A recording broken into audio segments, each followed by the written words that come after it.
कहानी का नाम पीपल के पेड़ के नीचे कौन। राजस्थान के एक छोटे से गांव रामपुर में एक बहुत पुराना पीपल का पेड़ था।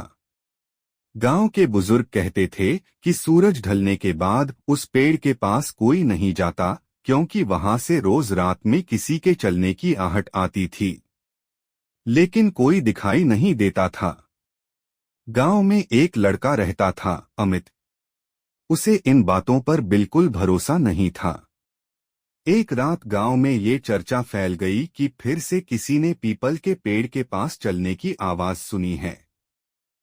छप छप छप, जैसे कोई नंगे पांव चल रहा हो।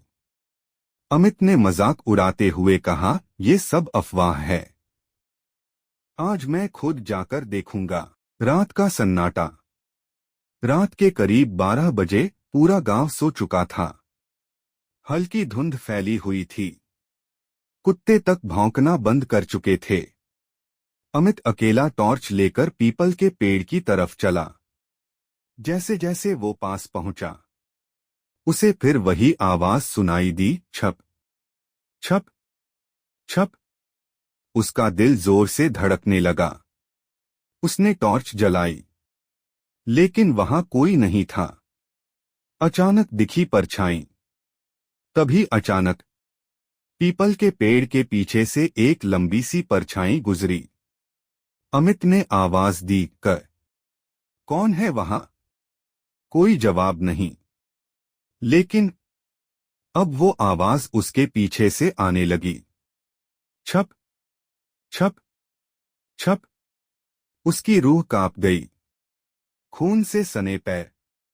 अमित ने जैसे ही पीछे मुड़कर देखा, उसने देखा जमीन पर खून से भरे पैर के निशान बन रहे थे, लेकिन कोई इंसान दिखाई नहीं दे रहा था।